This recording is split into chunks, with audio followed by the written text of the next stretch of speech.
not blowing any cookies that we can use in the actual Oh, talk. right. Let's. I'm going to start and interview. Sure. And Dennis, the approach to this is to talk first about Eisner and you both of your relationships to him and meeting him, and then to talk about John Law and the history of John Law and the sort of the crazy movements it has around the spirit and speed Sure. back and forth, and then finally about this book, this new book being published. If Right.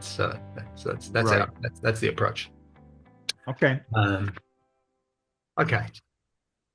Uh, so welcome one and all. Welcome to this talk celebrating Will Eisner Week 2025. We have today to speak to each other and to you, two people who have been indelibly inked into the Eisner story for decades. And so it's a great pleasure to talk to Denis Kitchen and to Gary Chaloner. My name's Bernard Caleo, and I'm coming to you from Australia, from Melbourne in Australia. We're talking to Gary, who is in Tasmania in Australia, and Denis in Amherst, Massachusetts. Hello to both of you. Howdy, Uh, Bernard. so we're here specifically because Gary has done some stories in the universe of a character that Eisner created called John Law, a detective, a eye-patched detective who has a strange and entangled relationship with the great Eisner character, the Spirit.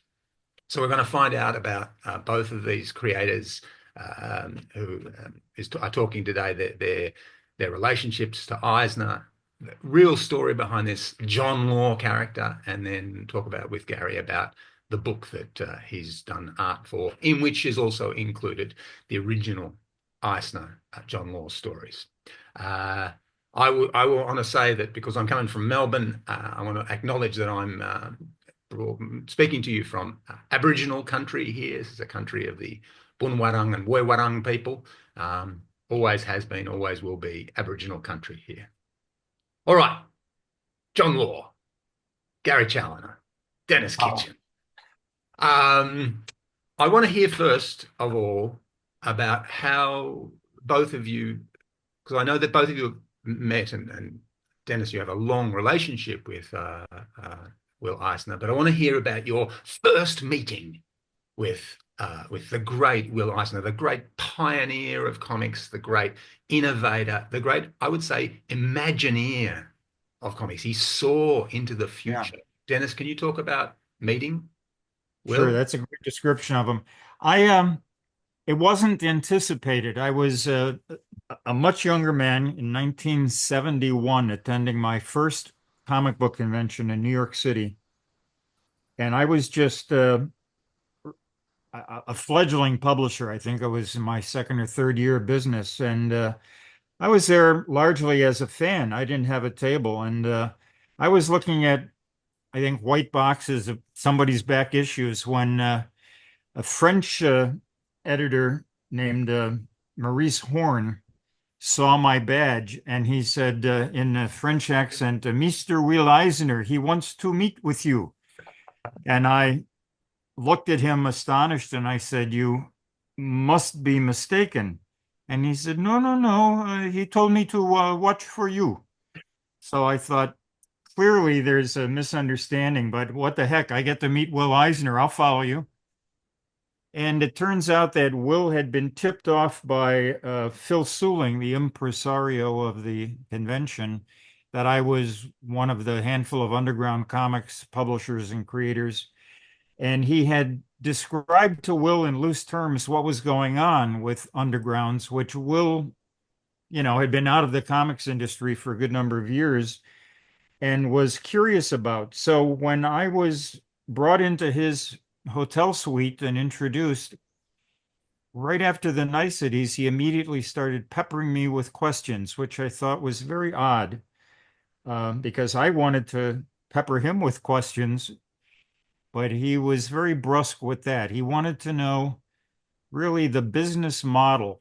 And as I explained to him, yes, our artists keep their own copyrights, they keep their original art, there's no censorship, and we're distributed on a non-return basis, things that were like music to his ears because as you and most of your listeners probably know, the comics industry Will was a pioneer in was a very, very different business model, and it gave all power to the publishers who were a pretty shady lot in general. And so Will, who had been out of the business for a long time, was toying with the idea of possibly getting a toe back in the waters. And so when he heard that there was now the opportunity to do it in a very different way, he was intrigued. And that's how we met. Mm. That's a superb story. It sounds like a Will Eisner story. It's Will Eisner, he wants to meet you. It's great. well, the lesson from that, just to add briefly, was I found out he was just an intensely curious man in general. And a lot of fans know he was not just an amazing artist and writer, but also a businessman of some renown. And so, on all levels, this new world appealed to him. Yes. Yeah, that's it. Thank you very much, Dennis. That is a one. I have a picture of Eisner, yes, as a remarkable delineator and st story creator and melodramatist of great skill. But yes, that the key to him is that seeing of how do I make this work? How do I make how does it sell? Who's the audience? And that's part of his yeah. Yeah, thanks for talking about his curiosity because that is obviously key to both those aspects of his person, Yeah. and actually all three of us here are makers, comic book makers, but also publishers. So all three of us have Huh. Huh. different elements of that. How Get does that it, look off your face, Dennis. Well, yeah. how does this sell? You know, yeah. Eh, Um, and the idea also, I'm going to get you in a minute, Gary, but that Yeah. idea that at this moment, 71 was it, Dennis? Yep. Eisner has been making comics and drawn illustration and illustrated stories and stuff, but he's hasn't been in the comics biz for a while because it hasn't Yeah, not since 52. So close to 20 years. 20 He had been, years. yeah, he had been making educational comics Sure. for the army and for corporations, but not in the comic book industry. Yeah, yeah, yeah. By 71, was he retired, semi-retired, or was he still working on this? Oh no, he was definitely working. He ended up selling his business shortly after he made the decision to get back into comics. Right. But he was at an age where certainly a lot of his contemporaries had already hung up the hat. Um, but Will was never the retiring type. And was he in Florida at that point, or was No, he? no, no. He was still in New York City Yeah, right, right, for, right. for quite a while. Yeah, yeah, fantastic. Okay, probably curl back to some of those things. But Gary, you have also down here in the bottom of the world, down under, you also met Will Eisner. Yeah, there was two events really, but the first one was when he was invited down to Sydney back in 1986 to attend as a headline guest at the Opera House in Sydney for what was turned out to be a very infamous convention that also was supposed to have Stan Lee appear as a headline guest, but he didn't show up. But Jim Steranko appeared, and a few other Australian artists as well. And there was someone else. Anyway, but Will was one of the main guests that came down there, and the And you location. were a stripling. You were a stripling, Gary. Yeah, that particular weekend, stripling is right, yes. But we were launching Cyclone Comics that weekend, so there was a surprising amount of other comics were launched that weekend as well. But it was surprisingly ineptly organised by the two organisers who were, as it turns out, on. So the In the great comics tradition. in the great comics tradition. So we got to know Will through the programming across the weekend. As Saturday progressed and Sunday progressed, it became more and more reliant on. We were given control of the public announcement system, and we were told to make sure that the guests are well looked after. We became sort of semi-hosts to the guests that were there, particularly Will, who was wondering what the hell is going on. By that stage, he's quite used to being treated a certain way, and his convention was a little bit let the loose end drag. So there was, every hour, every 2 hours, there was a panel announced in room B down corridor H, and Will was there sort of, what am I talking about now? What am I talking about this time? And he was just given a microphone to say, I don't know, talk about the war years, or talk about the origins of the spirit, or cartooning. Or there was even a stage where he was given an old overhead projector to do cartooning lessons on, and things like that, with the acetate sheets and the light coming up on the screen behind him. So it was very chaotic, but we got to spend a fair bit of time and a few dinners with him, the Cyclone Gang, over that time. And so that was his Australian trip, his first trip where we met. But then a decade or so later on, when the John Law thing started to coalesce, he wouldn't have remembered me from a bar of soap, because I'm sure he had written off that whole Australian trip as a bit of a nightmare. So, but he handled it in true Will Eisner professionalism and style and class, and he made sure that all the attendees at the convention had a wonderful time. And he ended up, instead of being on a stage in all of his speeches on a stage behind a table, he ended up walking around through the audience and sat at the edge of the stage, so that he was interacting with the crowd quite like a crooner at Las Vegas. Yeah, indeed. So it was quite amazing. But then, the second time around was when I came up with the idea of rebooting John Law and getting in touch with Denis through doing some work for Kitchen Sink for the Spirit, the New Adventures series. Ended up doing a 10-page story for that. And when that didn't get published in the original 8 issues, I was queued up to be in the 9th, and it was decided to stop the series with issue 8, and just barely missed out. So that story was sitting on a shelf for a while. And so I got in touch with Denis. We had developed a long distance email and phone calling and fax machine relationship back then. And I put the idea that Will be interested in redeveloping one of these older characters, and put forward the idea of remodeling John Law and reworking on John Law. And Denis got in touch with Will and ran it past him, and Will surprisingly said, okay. The concept was put forward to launch it as a web comic initially as well, to sort of test the waters, A, for the character, and B, for the burgeoning or blossoming webcomic scene that was still in its early stages there. So I think Will was taken by that idea, because he always liked new technology or new ways of communicating with the comics form, and webcomics at the time were proving to be quite interesting. So he was quite happy to sit back and let me test the water to a certain extent along those lines. So that's how the Gary Will relationship happened on round 2. Denis, were you surprised that Will went, yeah, sure, give it a go? Not really, because again, knowing the business part of Will's brain was going, here's a chance to reestablish a trademark and perhaps create a parallel universe to the Spirit. So yeah, he was quite interested. I don't think that surprised me, no. Yeah, cool. Of course, the interesting thing about those early webcomic sites were they were professional and subscriber based.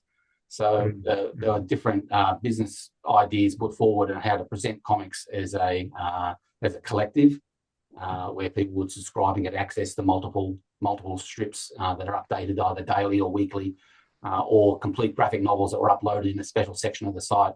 There were different people trying different things, and Joey Manley from Modern Tales, he was doing the subscription model where you get access to a whole swag of strips.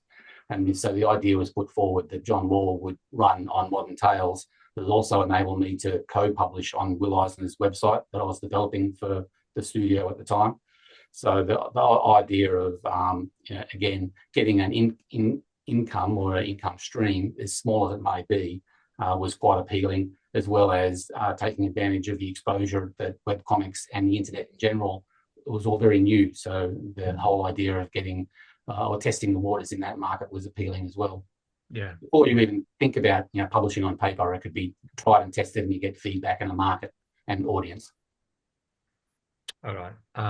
I'd like to talk about John Law, the character, in a moment, but I do want to make an observation that Eisner comes to Australia in '86, and '86 is this sort of annus mirabilis for comics. This is sort of the year that those big books come out that really changed public perception about comics, The Dark Knight and The Watchmen and Mouse.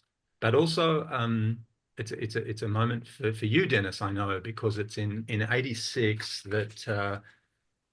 that Michael Correa gets pinged for obscenity, Right.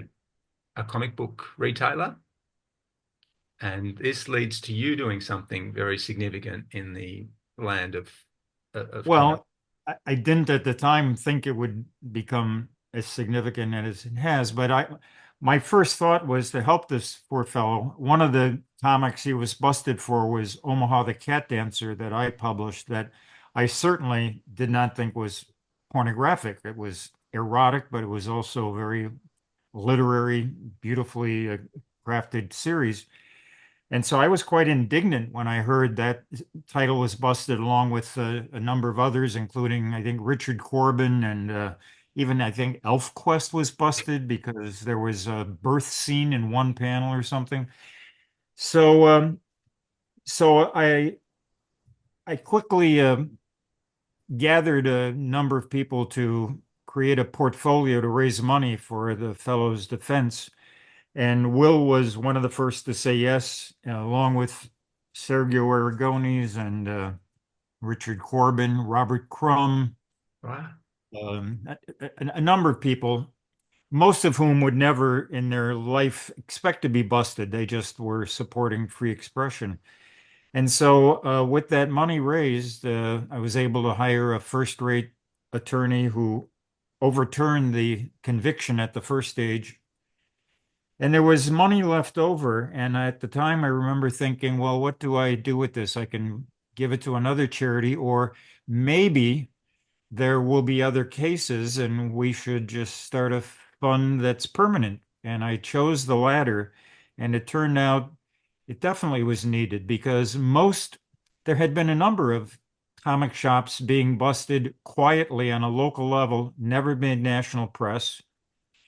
And it wasn't until we had established a small staff and an 800 number so that a shop could actually call and immediately get legal help paid for. And so that was rather illuminating in a sad way. And so, yeah. And again, Will was one of the first to raise his hand and help. And that, of course, you're talking about the Comic Book Legal Defense Fund. Right. I'm sorry. Right. I should have named it. And you were the founder of it, but you were also was it the chairperson or I chaired it for the first, I think, 18 years. Yeah, and it's still ongoing. It's now headquartered in Portland, Oregon, and there's still cases. There's also a lot of educational efforts to act really in a preventative manner. So it's a partly educating new and kind of naive new retailers just how to rack, how to display, how to just be smart. Yeah. You know. Yeah. Yeah. Thank you for that. Yeah. Sidebar, but I think it's very important in terms of, and I hadn't known that Eisner was one of the early, or the first supporter of the Legal Defense Fund. But yeah, another part of, I guess, the infrastructure of comics, or the comics grow up, or become part of the Well, it cultural became landscape. actually the CBLDF became the only what I call umbrella organization that encompassed publishers, distributors, creators, and retailers all under one umbrella with common interests. And prior to that, there had been no real structure for that to happen. So yeah, there were a number of unexpected benefits from that. No, that's for me. It adds another um, plank to that 86 year and the strange things that it's a watershed, at least a watershed year for comics in on many levels. And Sure. Yeah. the Australian comic comic convention being one of them. Okay, okay, come on. Let's talk about John Law. Like, where does this guy come from? I read in this book the collected Will Eisner's John Law by Will Eisner and Gary Chaloner that Now that's Will something I'd never think I'd heard here. Those two names put together like that. That's yeah. Kill That's me now, special. and I'm a happy man. Yeah. I read in there that Will Eisner started the comic book line in 1949. I think 48, I think. Yes, at probably comic books were huge in America. They were selling countless millions every month. And at the peak of that, when the market was the most crowded, Will decided he would launch his own line of comics. And so the timing was terrible. He actually published two titles, Cupies and baseball comics. And next in line were Pirates and John Law.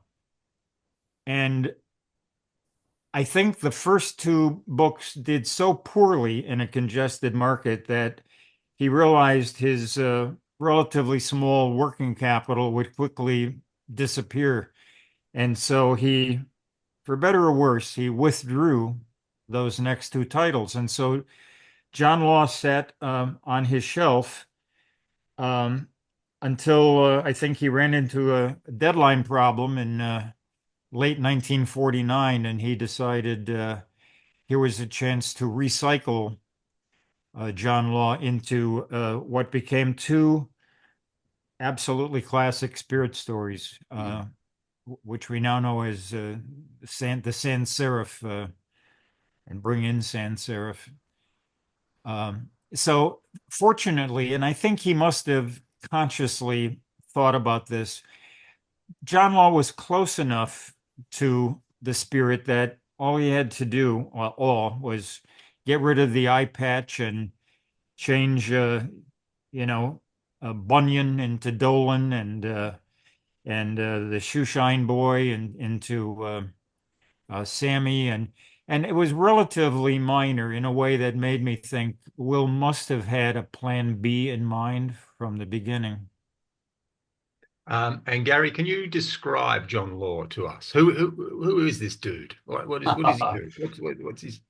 Well, he's pretty archetypical kind of character. He's an honest cop in a dishonest town. That's the way I see it. When I was developing the reboot or the reimagining, Will and I were discussing the best way of launching this and reimagining his original characters. And his original suggestion was to update it to modern times and make it a missing persons strip where he gets involved with different cases on a human level. He said the most important thing to do with John Law is to keep it human. Don't go too crazy with your ideas. Keep it very street level and human. But he wanted to update it, and as an Eisner reader myself, that sort of rubbed me the wrong way. So I was pitching for something set in the 40s, so you could do the black and white artwork, the noir sensibilities, the hats and suits and broad shoulders and the whole bit. And he was a little bit concerned that it might confuse people still with the spirit character and what was done back then by Will. So that was his concern, was that it was. It wasn't a large concern because he was giving me a lot of rope to be able to hang myself. So it wasn't a huge thing. He was always there for advice and for an honest opinion. And there were many times where, in the development of the project, where I'd talk to him over the phone, and he would manually scratch layouts and ideas out and fax them back to me in the middle of the night. So there were many sleepless nights Okay. So waiting for it was that level of editing or feedback. Yeah, right. in the Okay. initial stages. There was quite intense backwards and forwards, or intense from my point of view, probably just light advice from Will's point of view. But when you're getting advised by Will Eisner, you sort of tend to, like if you disagree with Will, you need to have your rationale and your arguments pretty tightly put together. So we had this backwards and forwards, and at the end of the day, he basically said, if you're not going to have fun doing this and there's no joy there doing a modern strip and what we're putting together, I'll defer to your need or want to keep it as a period piece. So that was one of his great concessions. But and I still think it worked for the best, because most people who read Eisner and read The Spirit like the fact there's an expectation of you getting certain things, and part of that is the 1940s vibe and scenario. So I think that it diminished any kind of disappointment for anyone reading John Law, that element was what was expected, and John Law and The Spirit were so closely entwined. I think that was the other reason why he wanted a modern update, was to try and separate the two characters even more, so there was no confusion in the marketplace. So in trying to set it apart, I tried to establish the character as a completely different person to Denny Colt in The Spirit, and instead of being East Coast New York, or like Central City, I went West Coast and did the exact opposite to try and create a world and an environment that is so totally. As soon as you start reading a John Law story, or my John Law stories, you couldn't possibly confuse them for Spirit stories. Yes. Yeah. They are much more, LA confidential. I think in a previous conversation we had, you alluded when you read the book and the content of the stories that they certainly couldn't be confused as Spirit stories. Will had a lightness of touch and a sense of humor that is different to mine, and so that runs through differently for a Spirit story than it does through the John Law stories. And so that where you were really sort of talking with Will and with the layout stuff, that's the Meet John Law story, was it? That first one, yeah. The first one. Yeah, thank you. Although, of course, in the John Law and Spirit world, that wasn't the first one, as alluded to before. One. Yeah. So Eisner used John Law stories and made them into Spirit stories. Chaloner makes a Spirit story, which he later transforms into a John Law story. It's grand, isn't it? And it wasn't planned. It was just like, that seems like such a seemed right. So, but totally unplanned, and luckily for me, that the story actually did end up getting published as a Spirit story in a lovely hardcover collection of The Spirit, The New Adventures, that had some bonus features at the back. And my story eventually did get published in its original format as a Spirit story in that hardback. So it all worked out in the end. In the end, there is no end. These are comics. I do. There's a foreword to this new book by Will Eisner and Gary Chaloner that we're celebrating today in Will Eisner Week. And I want to come back to you, Denis, and talk about this what if world that you speculate upon, whereby Eisner holds his ground, even though those Kewpies and baseball comics die on the stands, and he just hangs in there for another couple of years. Can you talk about that, please? Yeah, to me, it is a tantalizing what if, because I think that the premise of John Law and the beautiful art, of course, and storytelling tells me that it could have gotten a toehold and it could have been successful. And the Spirit was still going strong in the late 40s, but certainly by by the early 50s, as we now know, Will was distracted by other businesses and relied more and more on assistants who were not always first rate. And so he was effectively, done with the Spirit within a year and a half or two of creating John Law. So it could have been an opportunity for him to be a publisher in the comic book world, and also for John Law to have really gotten enough traction that it could have even supplanted the Spirit and been something of a potential franchise in itself. So I like to fantasize about that because in normal circumstances, a guy as smart as Will with a line of comics as strong as he had should have succeeded. Yeah. The problem was just timing. If you look at the numbers, and there are scholars who have done all the research, I don't have it memorized offhand, but I know around 1948 was the peak of the number of comics being published every month in America, and it was a And Dennis, staggering number. at that time, it's basically romance comics, isn't it? Like the superheroes have died. Well, that genre was gaining popularity, but there were all kinds. The westerns were big. The crime and horror comics were ascending also. You had Crime Does Not Pay that claimed a circulation of 5 million copies a month. Uh, Certainly, Superman and Captain Marvel were in excess of 1 million a month. And so, as insatiable as the American market seemed at that time, it was terribly congested. And so you see year by year the number of publishers dropping out. And of course, we know in the early and mid 50s, there was a knockout blow after the infamous Dr. Wortham published Seduction of the Innocent, and parental groups and the U.S. Senate and others were putting extreme pressure on the comics industry to, clean up its act.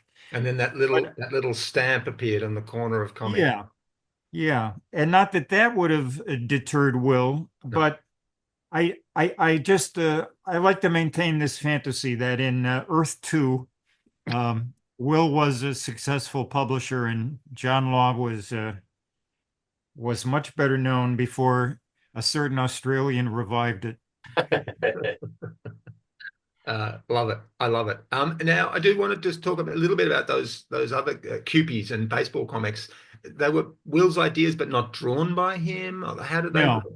no, he licensed the Cupies was created by one of the first successful women cartoonists, Rose O'Neill. So that was a licensed property. Um, I think Tex Blaisdell did the art on that.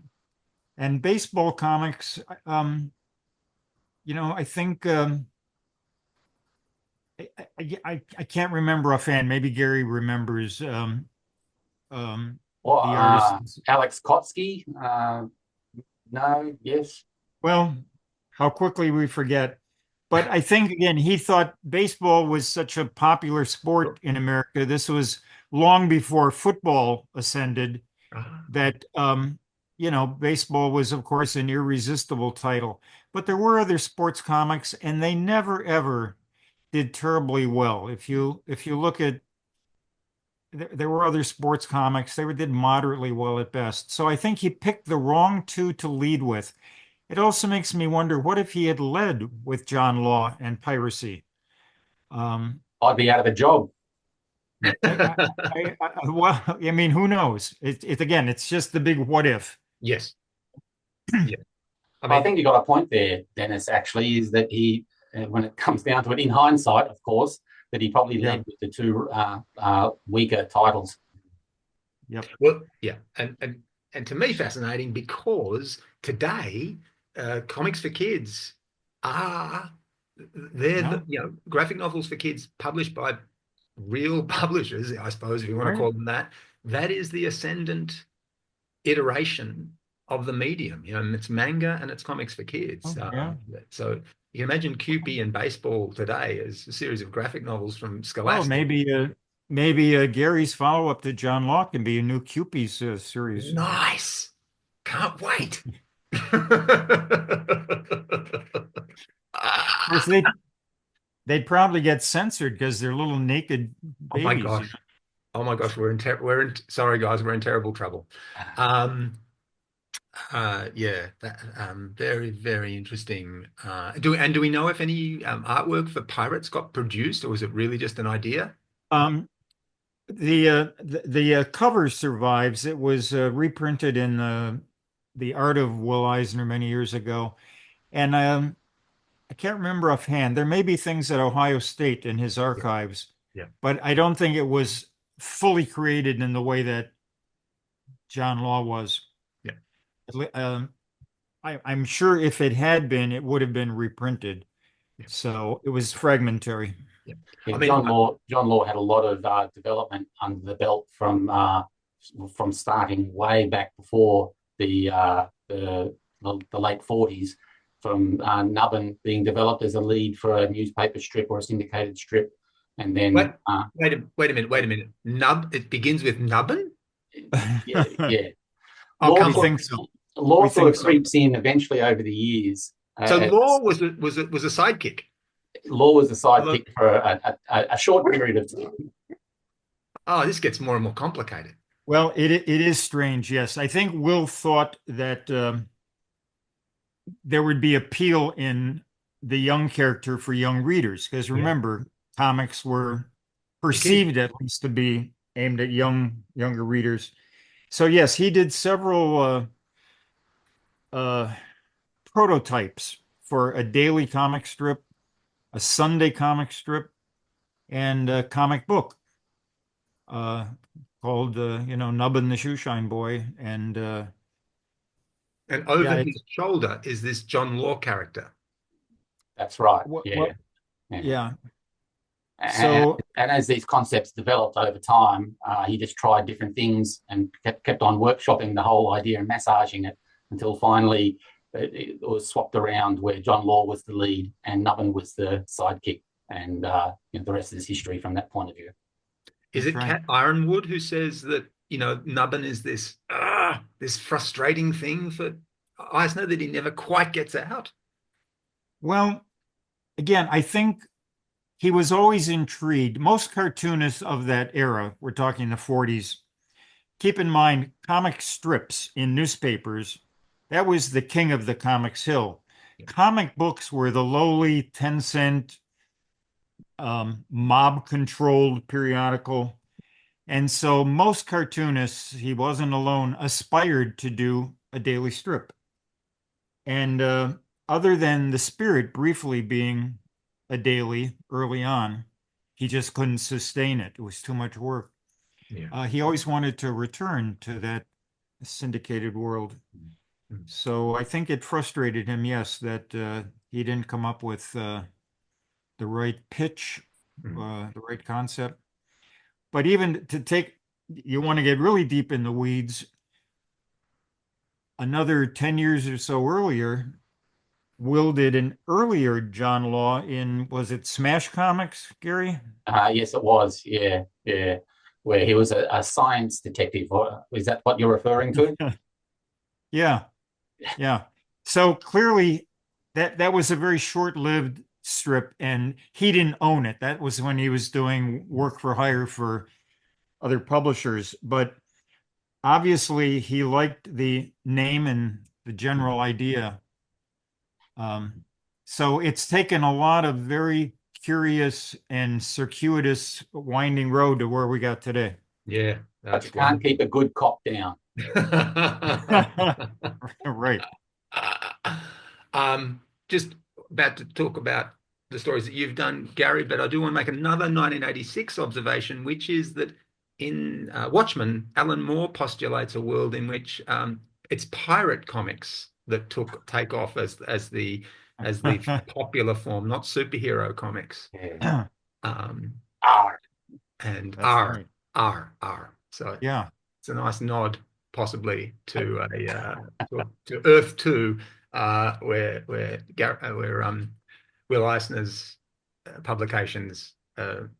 take off, and Gary is Well, unemployed. and Yes. and remember, Will's earliest success was Hawks of the Seas, Hawks of the which was a Sea. swashbuckling story. Of course. Yeah. Yeah. It all ties together. Oh, it's magnificent. Mm. Yeah, it does. I I see a wall with lots of comics pinned to it and lot pieces of string connecting one comic to another comic, Yeah, uh, like a madman's basement. comic book Um, profiler. okay, Gary. Okay, Gary. So I read in this book of yours by Will Eisner and Gary Chaloner that there are a few um, Will Eisner John Law stories. I think there are three, which, as we've talked about, get transferred into or transformed, transmogrified into one of this sans serif uh, spirit story, which is one of the bedrock stories for us with the spirit. Um, well, as we've already talked about, one of the stories in there is you transforming your original spirit story into a John Law story. Um, but how did you work on these stories? Did you write them out in a script first? Did you play with pictures on paper? How did you come to the stories? It was a huge exercise in world building first, I think. Did you Uh, say will building or world building? yeah, so as soon as I was given the go ahead, I already had a set of ideas in mind that I'd like to explore and tone that I'd like to try and hit with the strips. And then an extension of Will saying, yeah, you can develop John Law. There was always the idea initially of using the other characters, the Lady Luck and Mr. Mystic characters that served as the backups to the spirit section.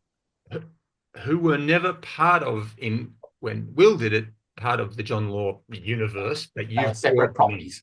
They were Yeah, separate properties. Yeah. yeah. So Will had actually commissioned those to serve as firm, legit, intentioned, always planned parts of the spirit section.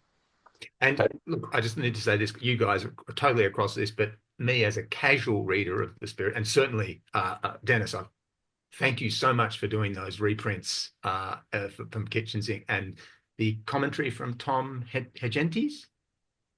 Henches. Henches. Henches. Yeah. And the interviews. That was my entree into another Mm. period of comics, and so yeah, plaudits to you for that. those stage settings, strips by Tom should really, the editorials should really be packaged into a illustrated volume for sure. Remarkable. Yeah. Yeah. So great stuff. Great stuff.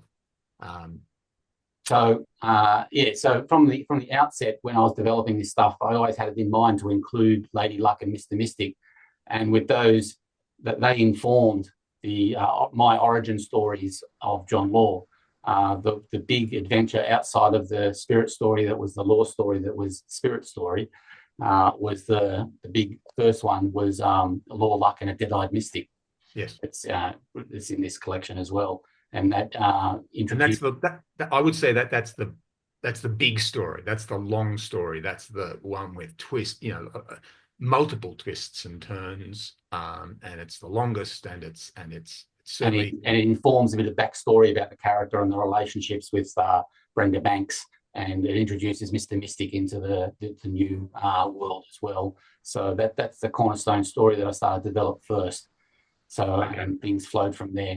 And of course, when you writing stories and world building, one thing will make you think about another pathway. So the pathway started to open up about what the world was like and the parameters of what was happening in the stories. Hmm. And it was pretty easy for those stories to come flooding in after a while. And then no spoilers here, but you do stuff with certainly with Nubbin, the crucial element, as we've learned today. But wasn't Nubbin always crucial?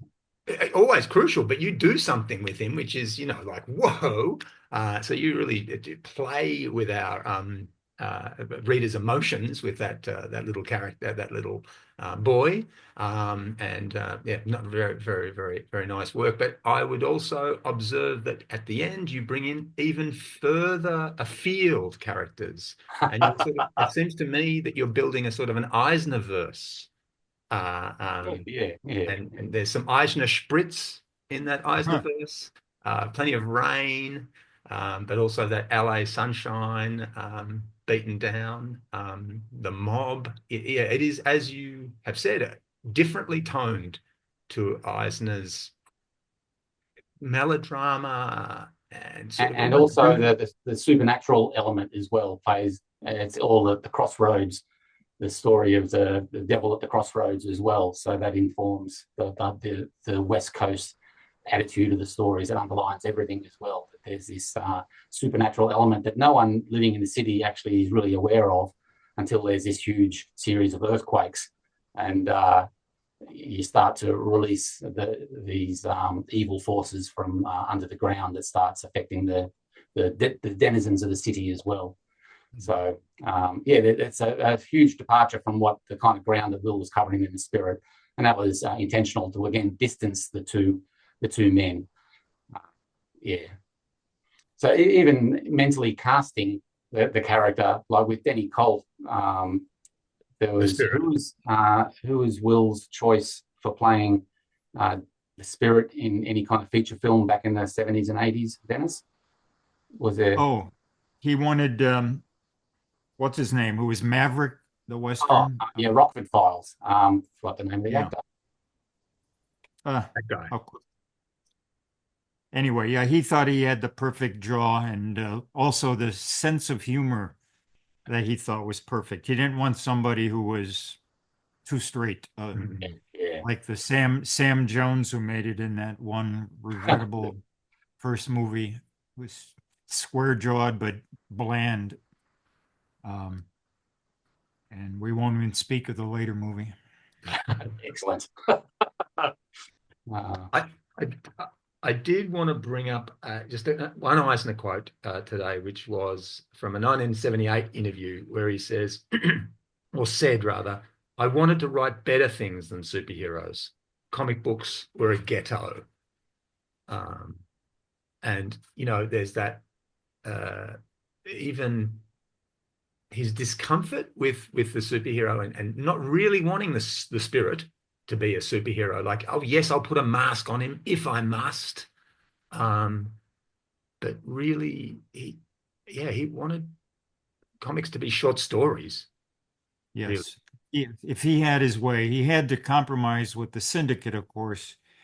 But yeah, he always thought that mask was a bit of artifice. And, once you start with that premise, you have to continue. But I mean, who would not recognize Denny Colt without that flimsy, little mask? I mean, it wasn't much of a disguise.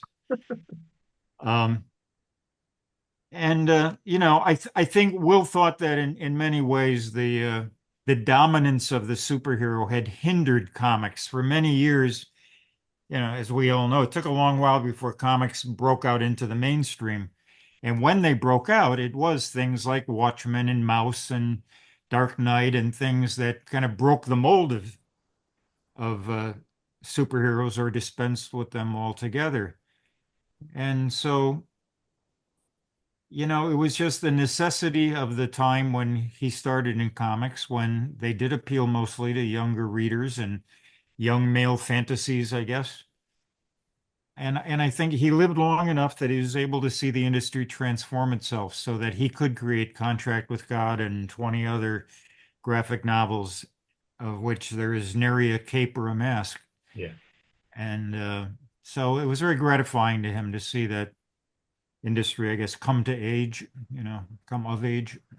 Uh, Such an amazing body of work at such a late part of his life. I mean, at different stages of Will's life, the spirit, the early comic years, the spirit years, the war years, and then finding the underground comics and the contract with God years, and then from that Yeah. point onwards to produce 20 graphic novels at that late stage in anyone's career and in such a different direction to what he's initially known for is absolutely amazing. and you were there, Dennis. You sort of were there to say, here's the undergrounds, Will. This is the new direction. Well, it is a little ironic that, yeah, he made his comeback with somebody like me, who I think was an unlikely vehicle. But I think from that very first meeting and soon afterwards, we felt like kindred spirits. I think Will saw in me a younger version of himself, a young entrepreneur slash cartoonist, and I certainly saw him in many ways as a mentor and an inspiration. So it definitely worked out. Speaking of underground comics, I should insert that, I didn't get to know Gary until after underground comics had peaked and pretty much disappeared. But had I met him earlier and he had contributed to those books, we could refer to him now as a down underground cartoonist, right?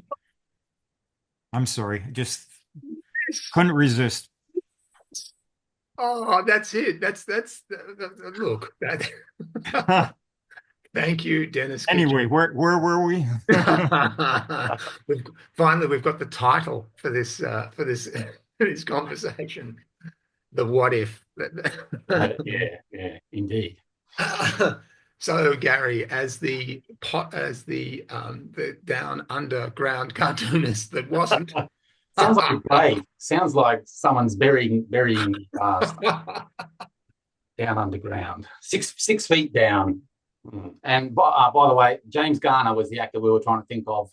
Thank you. From Maverick. James Garner, both good looking and sense of humor, and that's the Eisner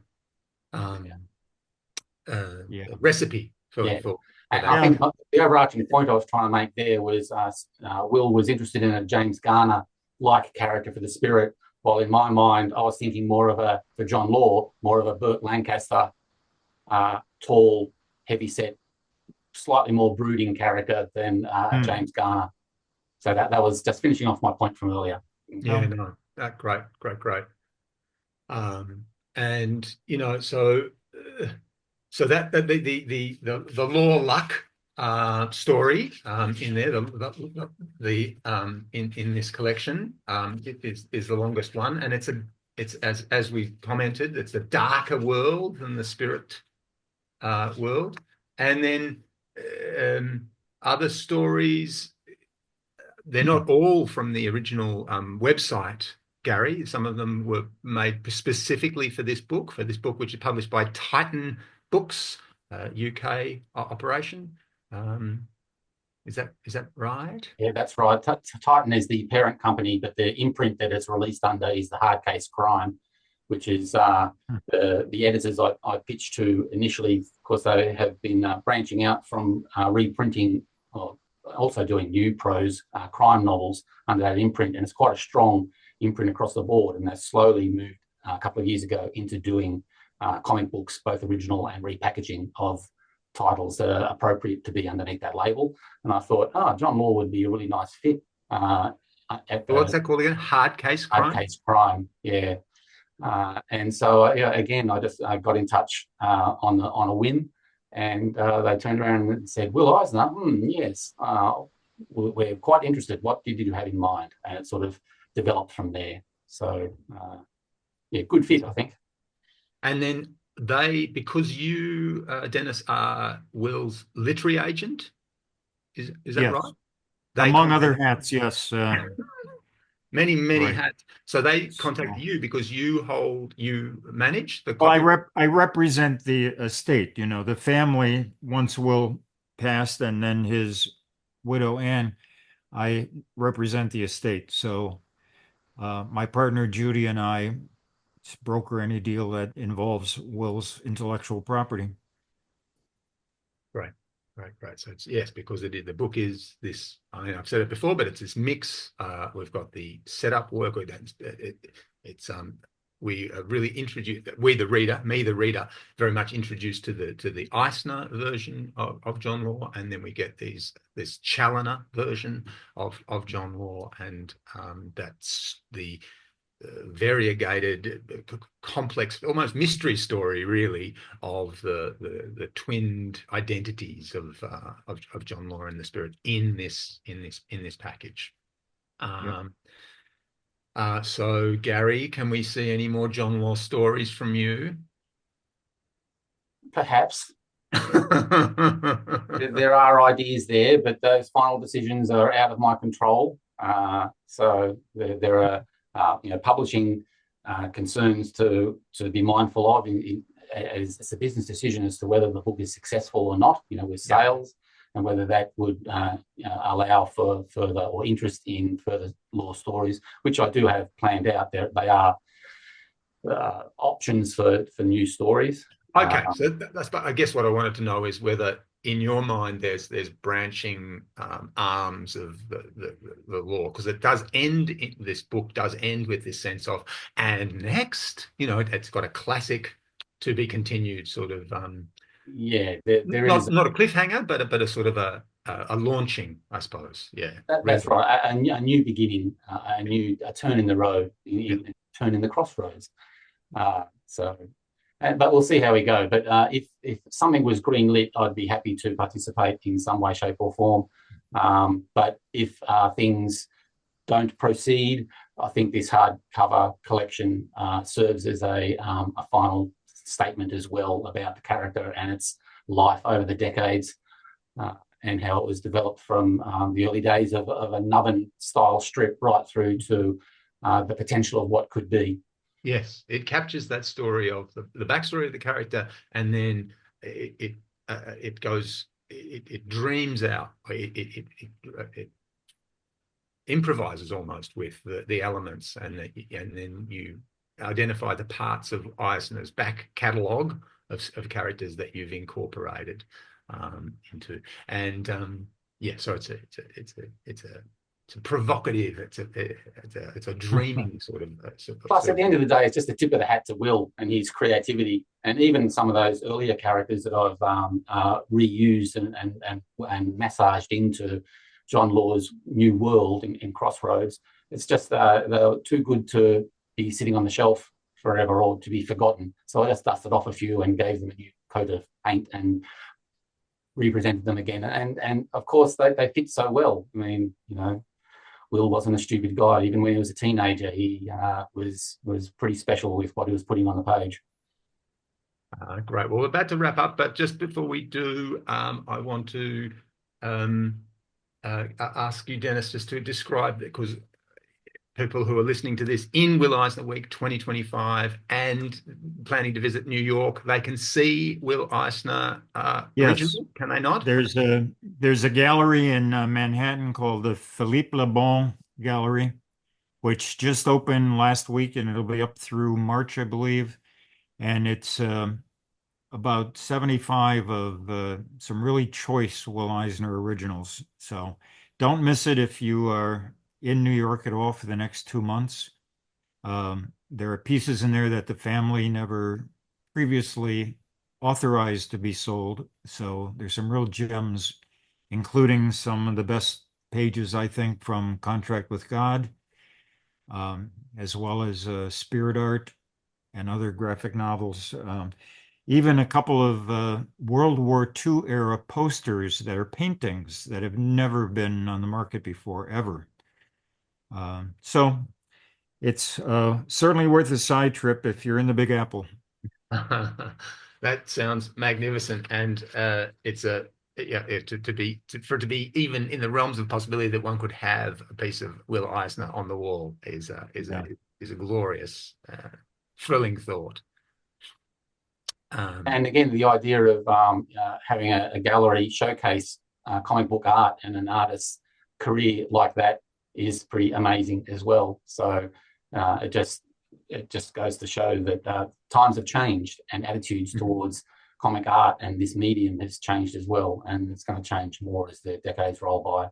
And that was Eisner's vision. Always his vision was, Indeed. how to make this stuff. Yep. Beautiful. He talked about it for many years before it was true. So at the very beginning, I think you referred to him as a visionary, and it's absolutely true.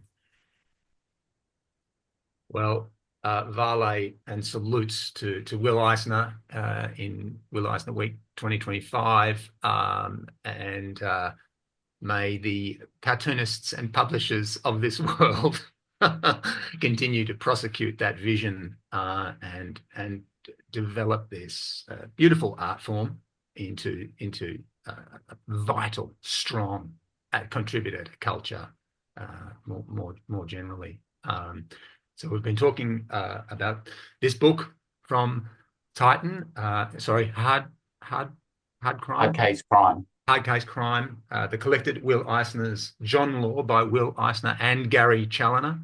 Oh, there he goes again, thrilled to the marrow. And I'm Bernard Caleo, and we've been speaking with Denis Kitchen as well about Eisner, his career, John Law, and comics. Thank you very much for tuning in. See you next time. Thank you, gentlemen. Thanks, Denis. That was a wonderful chat. Really great. It was. It was. I heard a rumor that Gary is doing another title for that imprint called Cupies Go Bad. So.